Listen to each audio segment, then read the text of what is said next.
Hello everyone. Today we will do the topic refraction of light through a rectangular glass slab. हम यहाँ पे एक rectangular glass slab लेंगे, ठीक है। ये ABCD हमने एक ये स्लैब ली है जो रेक्टेंगल शेप में है, ठीक है, जिसकी थिकनेस क्या है T है। अब हम क्या करेंगे, यहाँ पे लाइट रे इंसिडेंट करवाएंगे ग्लास स्लैब के ऊपर। आपको पता है ग्लास स्लैब है, जो रिफ्रैक्टिव इंडेक्स होगा वो म्यू जी से डिनोट कर रहे हैं।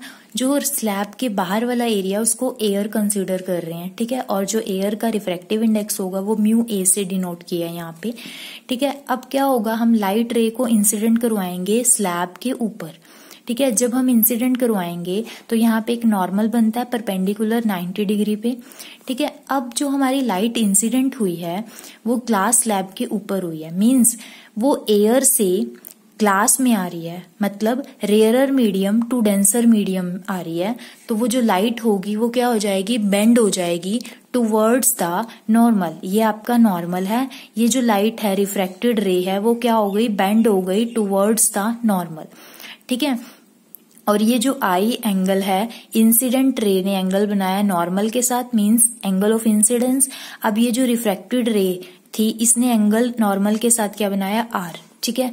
अब क्या होगा, ये जो हमारी रे रिफ्रैक्टेड रे एट पॉइंट क्यू पॉइंट पे दोबारा क्या करेगी, रिफ्रैक्ट होगी, मींस अब ये रिफ्रैक्टेड रे इस इंटरफेस के लिए as a incident ray behave करेगी, ठीक है।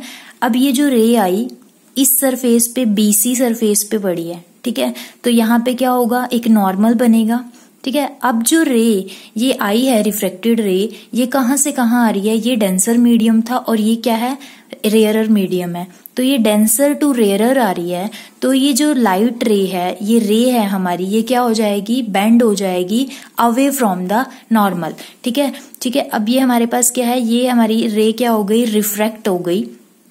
अगेन रिफ्रैक्शन का फिनोमिना यहाँ पे हुआ एट पॉइंट क्यू, ठीक है। अब क्या होगा, बट ये बेंड हुई है अब अवे फ्रॉम द नॉर्मल, क्योंकि ये कहाँ से कहाँ आ रही थी, ये डेंसर टू रेयरर आई है, ठीक है। अब ये जो एंगल बनाया मैंने, ये ई एंगल बनाया, एमर्जेंट रे, मींस हमारी जो रे है वो क्या हुई, बाहर निकल गई, स्लैब से बाहर एमर्ज आउट हो गई, ठीक है, ग्लास स्लैब से। तो हमारे पास ये एंगल क्या बनाया, ई। और ये एंगल जो होगा ये आर ही होगा, क्योंकि आपको पता है ये आर है, तो ये एंगल भी क्या होगा, आर होगा, क्योंकि ये नॉर्मल और ये नॉर्मल देखो आपस में दोनों क्या है, पैरेलल है, ठीक है। अब अगर यहाँ पे एक लाइन ड्रॉ करते हैं तो हमारे पास क्या होगा, ये वाला एंगल और ये वाले एंगल क्या होंगे, ऑल्टरनेट इंटीरियर एंगल होंगे। तो यहाँ पे भी यही, अगर ये एंगल आ रहा है तो ये भी क्या होगा, आर एंगल होगा, ठीक है। अब हमने क्या करना है, हमें ये प्रूफ करना है कि जो हमारे पास इंसिडेंट रे का एंगल था, angle of incidence equal to होना चाहिए एमर्जेंट एंगल के, ठीक है, ई के। तो हम इसके लिए क्या करेंगे, स्नेल्स लॉ अप्लाई करेंगे। सबसे पहले एट पॉइंट P पे जहां पे फर्स्ट रिफ्रैक्शन का फिनोमिना हुआ था, फिर पॉइंट Q पे जहां पे सेकंड रिफ्रैक्शन का फिनोमिना हुआ है। तो सबसे पहले P पॉइंट पे अप्लाई करते हैं रिफ्रैक्शन का फिनोमिना, ठीक है, मींस स्नेल्स लॉ अप्लाई करते हैं। तो देखो फर्स्ट मीडियम ये था, सेकेंड मीडियम ये हो गया, ठीक है। अब ये फर्स्ट मीडियम का जो रिफ्रैक्टिव इंडेक्स था वो म्यू ए था, तो हम अप्लाई करेंगे यहाँ पे P पॉइंट पे स्नेल्स लॉ अप्लाई कर रहे हैं, mu a sign I, angle क्या है उस मीडियम का, आई है, इक्वल टू क्या हो जाएगा, म्यू जी साइन आर, इस एंगल, ये एंगल है आर। तो आप क्या करोगे, sine I by sine are equal to क्या हो जाएगा, म्यू जी बाय में म्यू ए। ये आपकी फर्स्ट इक्वेशन हो गई। अब आप क्या करोगे, यहाँ पे अप्लाई करोगे, क्यू पॉइंट पे स्नेल्स लॉ अप्लाई करोगे, ठीक है। क्यू के लिए जो हमारे पास अप्लाई करेंगे यहाँ पे, ये क्या होगा, sine r mu ji sine are equal to होगा म्यू ए साइन ई, ठीक है। तो देखो mu ji sine are equal to mu a sine e. आपके पास अब इसे भी ऐसे सॉल्व कर लो, साइन आर बाय में साइन ई हो जाएगा और ये म्यू ए यहीं पे है, म्यू जी इसके बाय में आ जाएगा। ये इक्वेशन हो गई आपकी 2।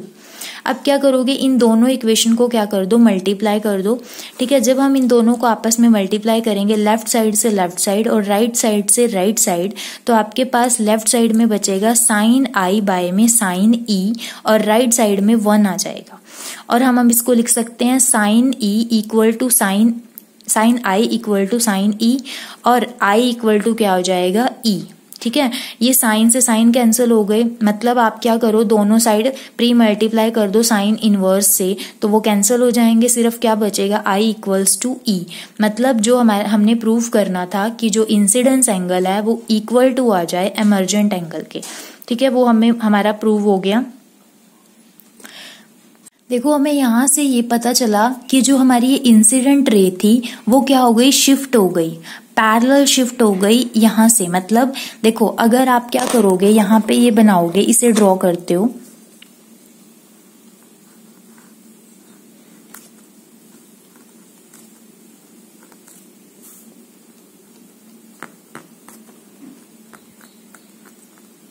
ठीक है, ये इंसिडेंट रे ऐसे आती। ठीक है, अब आफ्टर रिफ्रैक्शन वो क्या हो गई, उसने खुद को शिफ्ट कर लिया, पैरेलल शिफ्ट कर लिया। मींस जो हमारी एमर्जेंट रे है वो ये आ रही है और जो हमारी इंसिडेंट रे एक्चुअल में थी वो यहाँ पे ऐसे पैरेलल जाती। तो क्या हुआ, हमें यहाँ से पता चल रहा है जो ये हमारी रे थी, रे ऑफ लाइट, ये क्या हो गई, डिस्प्लेस हो गई पैरेलल टू इटसेल्फ, खुद के पैरेलल हो गई, that it goes lateral displacement. अब यहाँ से यहाँ जो हमारे पास डिस्प्लेसमेंट हुई है, मतलब जो शिफ्टिंग हुई है, उसको हम डिनोट कर रहे हैं स्मॉल डी से, इसे ही बोलते हैं लेटरल डिस्प्लेसमेंट। ठीक है, जो हम आगे अपनी वीडियो में इसके लिए डिराइव करेंगे डेरिवेशन। ठीक है।